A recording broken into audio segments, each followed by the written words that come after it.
Hello all and welcome to yet another episode of Real History. I am history professor Jared Frederick and we're so glad that you can join us for the next installment of Band of Brothers, a very powerful episode indeed that is entitled Why We Fight.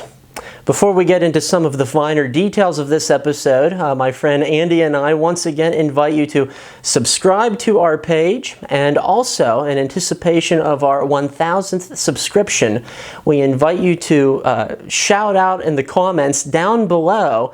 Tell us about your favorite historical film. Pose us some questions, and we're going to engage in some of those questions and answer them in conversation form between he and I, the man behind the camera there. And we'll have some really good thought-provoking conversations and insights when that time arrives.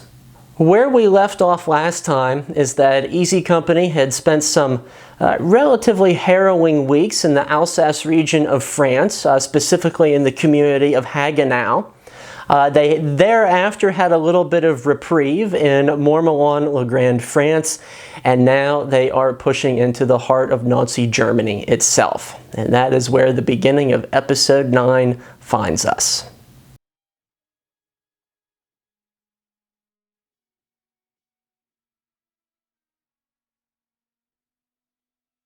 In his letters home to his pen pal, Dick Winters, as is chronicled in my book, Hang Tough, he wrote home about scenes like those that we see here in the opening moments. And he remarks, "These folks in Germany haven't been hurting near as much as our own papers would like to have us believe. They're quite well off, much better than France, Holland, England, Belgium, or any other country over here. But now that we're playing ball in their backyard, a fellow has some satisfaction knowing that these people are going to pay for it all. They know it too. Their large cities are really something to see. Never saw anything like it in England, France, or any place. Some of them are just leveled. Not a house worth mentioning in a whole city. Lovely, lovely. After seeing what others have gone through, it does me a lot of good to see them take a bit of their own medicine." That's what Dick Winters thought when he saw these German cities leveled. Come on, chicken. All right, this one's got some, Judge. You grab the chicken and I'm gonna grab the eggs. In some of these subsequent scenes, it's framing some important context. Because, these GIs, they're shown as scroungers, philanderers. They are, seizing treasure and souvenirs. They aren't perfect people. That is what is being conveyed to us here at the outset. Yet, in comparison to their foe, and when considering what these men are soon to discover, these other less becoming attributes suddenly seem trivial by contrast. It's a very unique setup that builds up to this very horrific moment in the series.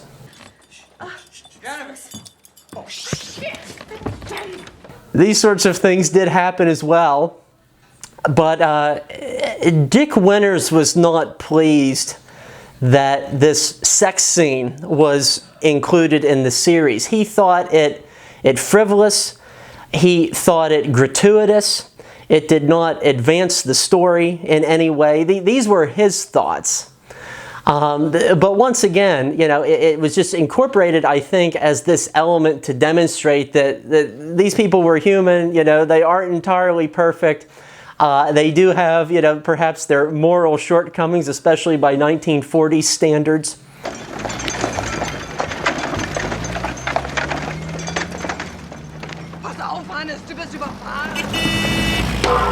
In another scene, we see Spears walking off with silver and other wartime trophies that he presumably was going to send back to his wife in England. And the stories about Spears looting has been disputed among some of his veterans. Some say that he never did anything like that. David Webster said that only the lowest of men would scrounge at a really, really high level. But then on the other hand, people like Don Malarkey said that Spears would take anything that wasn't nailed down to the floor or the table. And so it's a very sort of a mixed story here, and it further clouds the Spears myth. You know, who is this guy? And I think viewers are left with this perspective that by the end of the series, we still don't really know.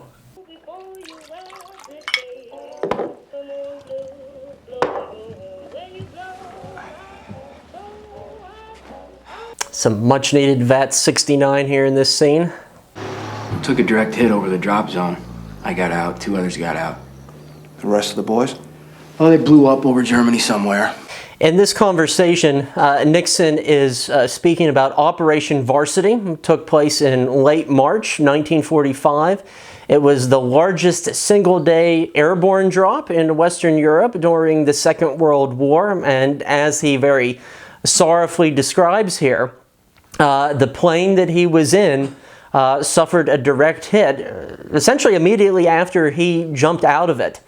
And so this was a very close call, one of several very close calls for Lewis Nixon. But as is alluded to earlier in the film, he never fired his weapon in combat, and he was one of the few men in the 506 Parachute Infantry Regiment who was never wounded in combat, never having earned the Purple Heart. And so despite some of his inner demons and psychological turmoil as a result of all this, all things considered, he was a very lucky man because he never suffered any physical wounds as such.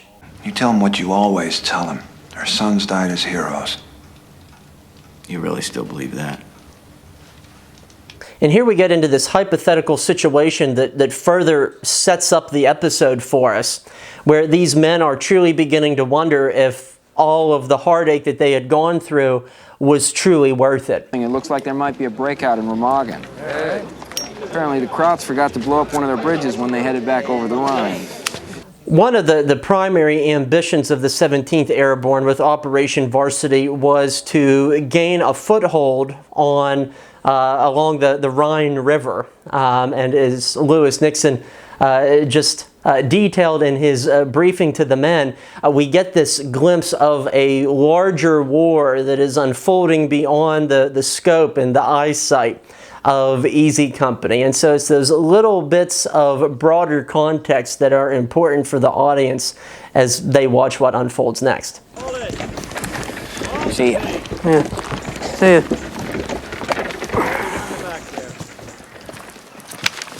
A Tree Grows in Brooklyn was an exceedingly popular book among service members because it was this sentimental family story.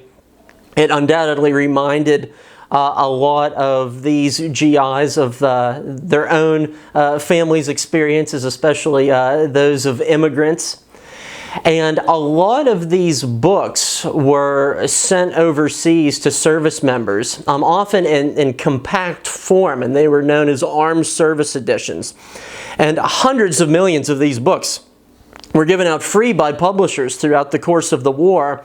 And it's little wonder that so many of these GIs decided to make use of the GI Bill when they came home, because a love of reading and learning was instilled in many of them through these armed service editions that they would read in downtime, like we see here. Hey, O'Brien. Shut up. I told you, it's O'Keefe. According to some, O'Keefe was this rather young and impressionable replacement, but all things considered, as he would prove later on, he was a capable and worthy companion. But this interaction that we see here between the veteran and the replacement is something that was very real and true in the conversations of Easy Company.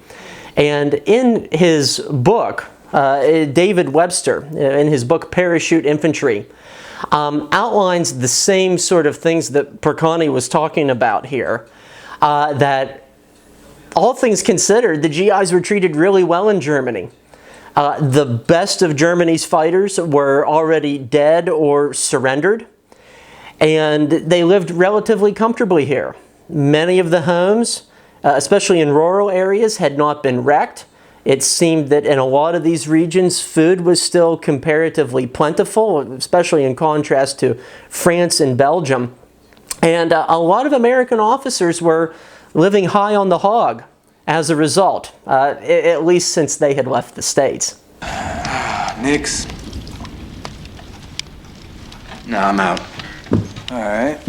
Well, I'll call you two. As Winters wrote in his letters, Spears, Winters himself, Nixon, Welsh, they would get into these late night card games. And it often consisted of Welsh and Nixon falling, drunk off their butts. And Spears never quite drank as much. And of course, Winters hardly ever drank at all. And so it was a real contrast in officers and how they associated. But they would sit around burning the midnight oil, and they would be constantly sharing war stories. The war was not even over yet, and they were already reminiscing about the things that they had gone through. A band of brothers indeed. Jesus Christ, the dog? Look. Katz is divorcing me. I'm sorry. This marks the end of the first of 3 of Nixon's marriages. And it's important to point out here that he was not entirely blameless in this situation because he was simultaneously having an affair with a woman back in England while his wife was still stateside. And as Dick Winters predicted in his letters, he essentially foresaw that this was going to cause Nix some trouble at a certain point, and indeed it did. Sir, What? lighter. Once again, Spears did not smoke. It certainly adds to the mystique, though. I'll give them that.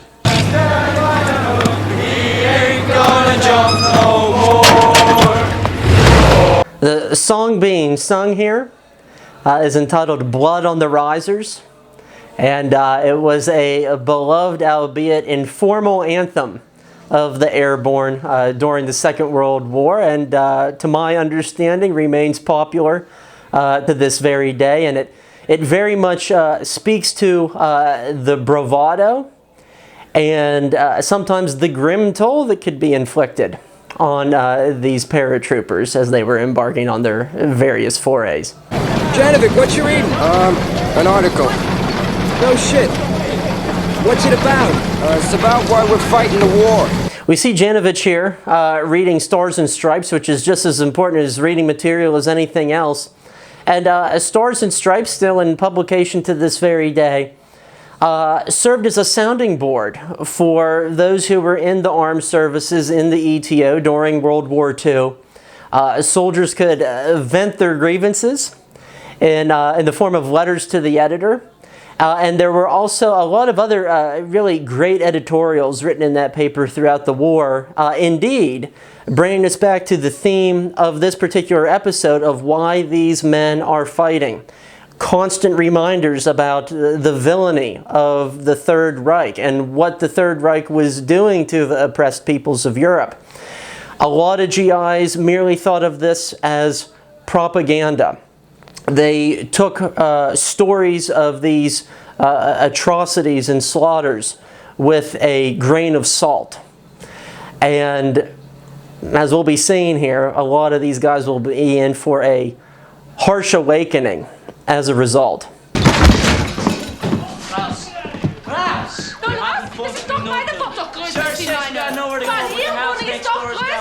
This is by and large exactly how accommodations were attained for Easy Company. They would bust in, give a 5-minute warning, and as Dick Winters wrote, he had no compunction whatsoever in kicking these people out of their houses. As far as he was concerned, these were the individuals whose apathy allowed Adolf Hitler to rise to power. And if they had to lose their home and some of the belongings therein for a few nights, then so be it.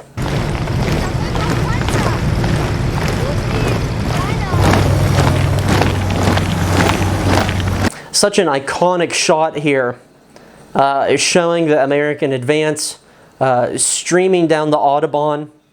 And of course, the Audubon, many Americans being impressed with it as a piece of infrastructure, it became the basis for the American interstate system after the Second World War. This was their first introduction in many ways to the superhighway.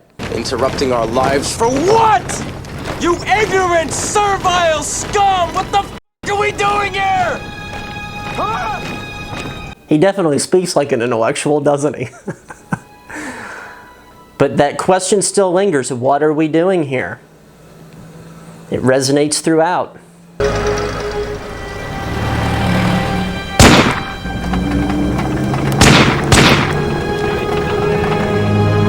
Winters on occasion wrote about French troops who were often on the flank of the 101st Airborne Division as they were advancing. And indeed, the Germans did not want to be taken prisoner by the French, no more than they wished to be taken prisoner by the Russians in other sectors, because these guys were out for blood. Their country had been occupied for 4 years. They had seen their neighbors be hauled off to concentration camps, never to be seen of again. And so the Americans, they didn't have this sort of interaction with the Germans in the same way that a lot of French civilians did. And there was a line of separation that also made their first encounters with the Holocaust all the more disturbing.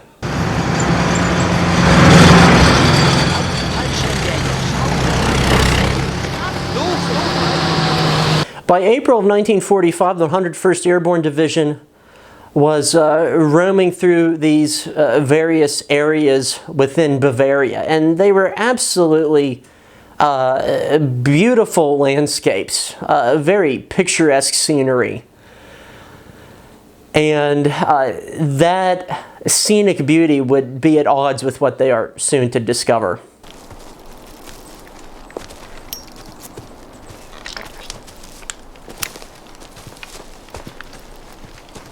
These scenes in the woods outside of Landsberg are really chilling, and it's very effective cinematically, because you know something's up, but you don't know exactly what is up. Are they going to walk into an ambush? Is there a German machine gun position held by more radical elements here outside the woods? Sure is quiet. He is right, fellas. And here our paratroopers are going to find out something entirely unexpected.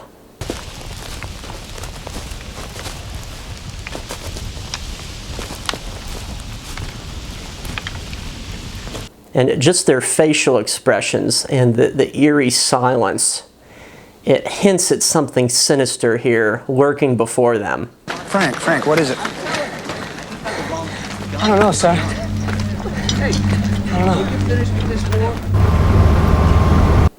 Contrary to what we see here, the concentration camp that was known as Kaufering 4 was not discovered by any elements of the 101st Airborne Division. In actuality, it was discovered by troops who were part of the 12th Armored Division, and that took place on April 27th, 1945. Accompanying those troops, believe it or not, were Japanese-American troops who belonged to the 522nd Field Artillery Battalion. And so, in contrast to what we see here, Easy Company did not make the discovery, but they were there, and they arrived the following day on April 28th, 1945. It is a small theatrical liberty taken. It is understandable why the filmmakers chose to do this, but these other units do deserve the recognition as the liberators that they were. Major, sir.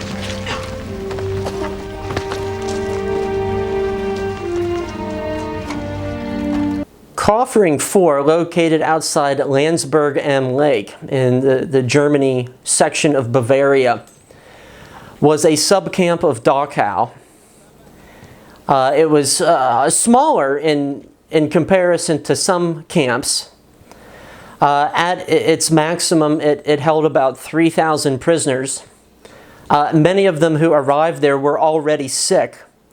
And this was intended to be a place to squeeze the last little bit of energy out of these workers until they finally succumb to starvation, brutality, typhus, just unspeakable horrors that these people had to endure. And the production designers here captured the place to a T. The structures were almost these burrows with just hovered above the ground ever so slightly. And they seemed like roofs protruding out of the dirt almost.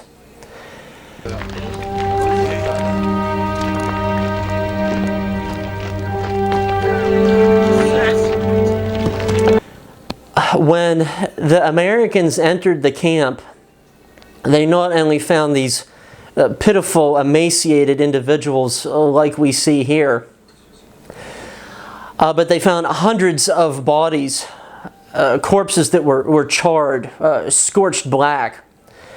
Because here, as well as in other camps, the Germans tried to do away with their evidence.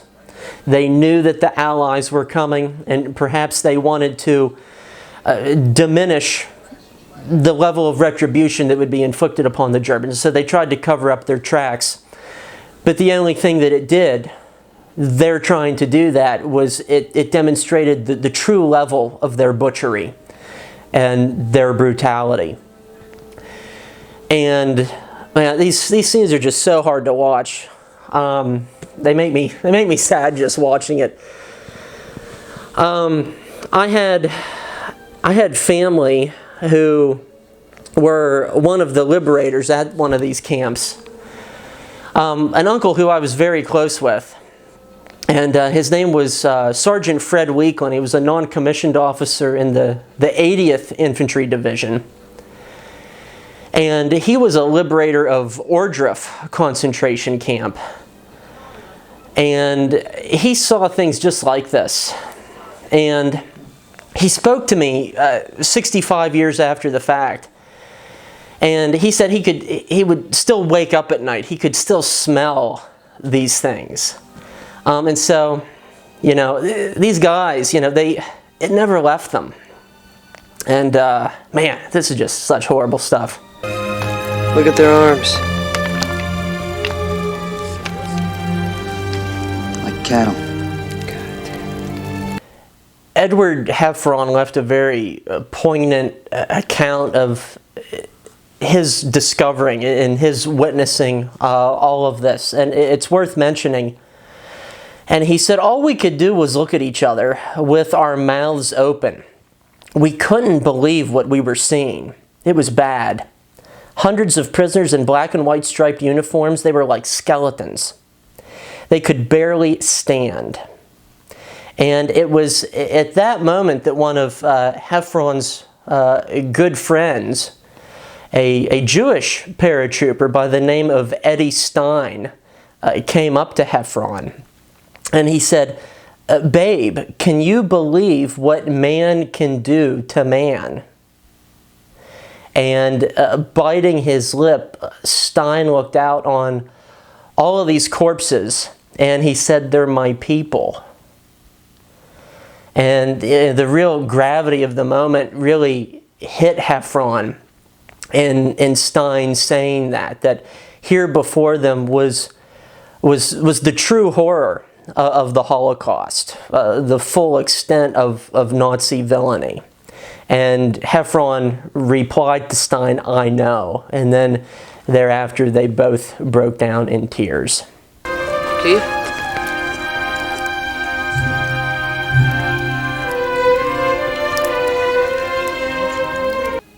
Like most scenes in the film, this was actually shot in England.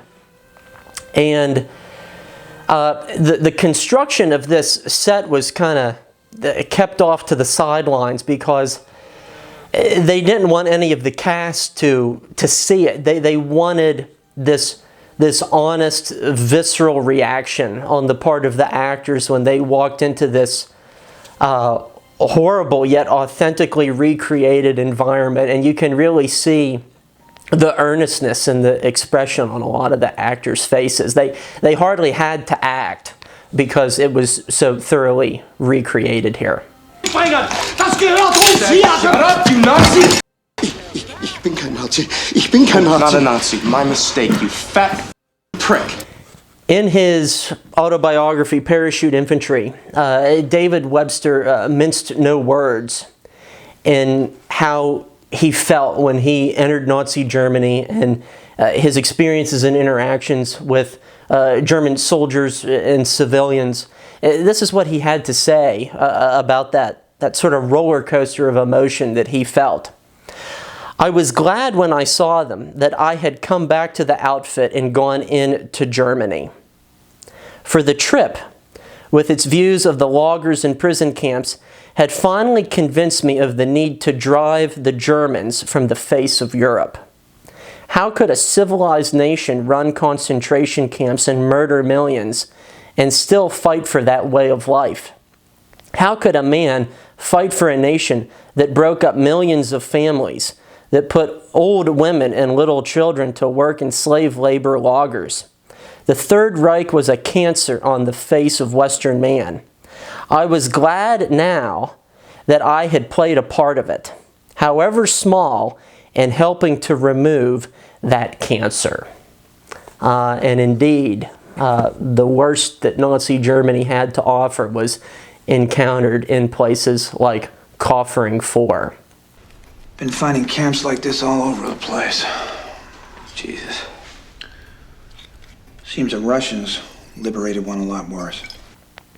As its title would suggest, this is only one of many places that went by the name of Kaufering. And another American GI who would gain fame in the years after the Second World War likewise liberated one of these camps, and his name was J.D. Salinger, future author of Catcher in the Rye and a veteran of the 4th Infantry Division, which was likewise a liberating unit of such camps. Locals claim that they never even knew the camp existed. They say we're exaggerating. Well, they're gonna have a hell of an education tomorrow. This really gets to the heart of the matter. And I've interviewed a lot of World War II veterans who can confess to these sorts of conversations that they had with German civilians. One of them said, you would think that there were no Nazis in Nazi Germany. Everyone was saying that they weren't Nazis.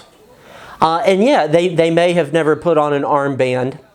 They may never have pulled the trigger or sent anybody directly to the gas chamber. But they had allowed these things to happen. And apathy, ambivalence, not caring, complete lack of empathy. This is how evil happens. We see it time and time again throughout history. And in short, silence is lethal as violence. And that is one of the really troublesome reminders of the Third Reich that is just as relevant today as it was in the 1940s. If you see evil, if you know of wrongdoing, do something about it. General Taylor declared martial law about an hour ago. Ordered every able-bodied German in town aged 14 to 80 to start burying the bodies. That'll begin in the morning. This summoning of big brass, of high-ranking officers to come see these places was a very important point. And Generals Eisenhower, Bradley, and Patton together went to tour the Ohrdruf concentration camp in April 1945, and Eisenhower insisted that all of these places be thoroughly documented. Film everything, record everything, interview people. He wanted a historical record that was irrefutable in its level of evidence. And to paraphrase Eisenhower here, Ike said, at some point down the road, some son of a bitch is going to say this never happened, and we need to have evidence to disprove them.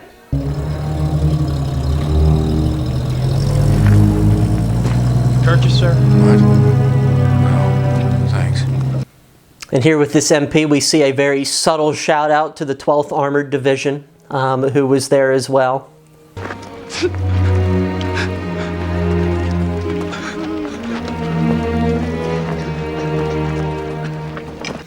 And true to form, in many of these camps, the local civilian populace was herded in here by the likes of military police to bury the dead. That, once again, they did not kill these people in person, but it was their indifference that allowed these people to end up here. And this was considered a mild form of justification in the minds of American GIs, if nothing else.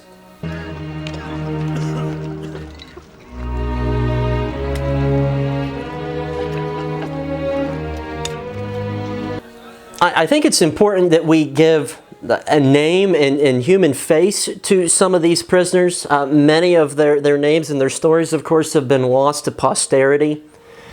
One young prisoner who found himself at Coffering 4 was a Frenchman by the name of Norbert Fried. And his wife had been at the camp with him. And this was at one of the Coffering camps. And she was pregnant while she was a prisoner. And the Germans killed her just days before she was due to have the child. And the only reason that they kept her husband alive was because he was a good tap dancer and he could dance to these catchy American tunes. And so this really shows us the sort of perverse lifestyle that some of these guards lived at these camps. They're killing people by day, and yet they're still having these parties and sometimes even lavish affairs by night. And of course, these sorts of things are captured in other films like Schindler's List as well. But man, just so twisted. It's almost incomprehensible.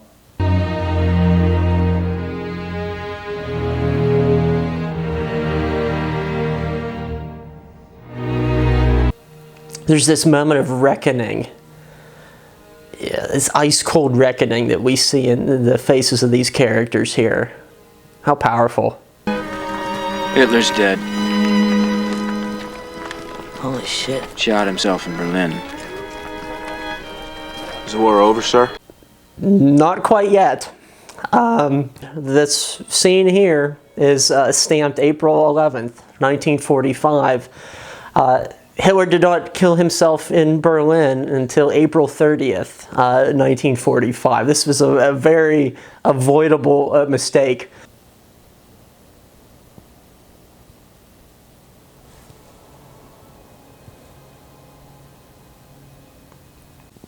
At the end of this episode, Why We Fight, one is almost speechless after you watch it.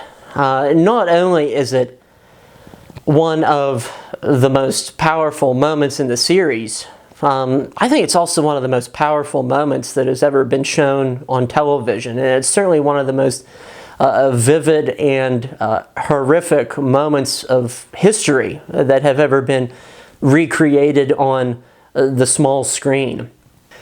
This is certainly not easy history. It is often difficult to have these conversations, but we must have these conversations in regard to memories of the Holocaust.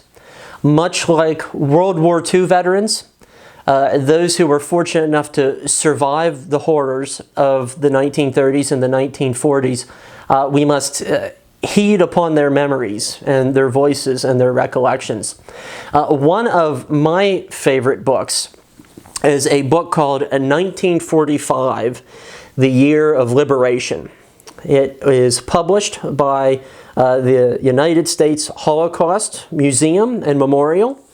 I'm hopeful that you can still get it off their website or elsewhere, but it is full of these very vivid first-hand accounts, primary resource documents, and very compelling photographs that offer us a snapshot perspective into the world that we just visited in this episode of Band of Brothers.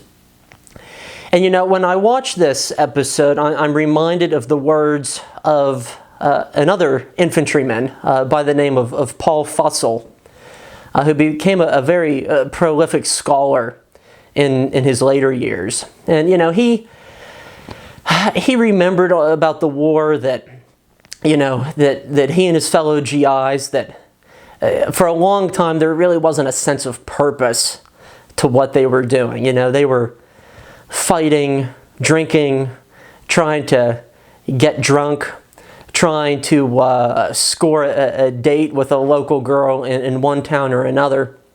And there was never really a sense of a higher purpose in his mind. He knew that the Germans were bad, and you know, and he recognized, you know, that as it was. But it wasn't until he got into the camps that he realized why they were fighting. And this episode of Band of Brothers just takes that point home in the most profound of ways.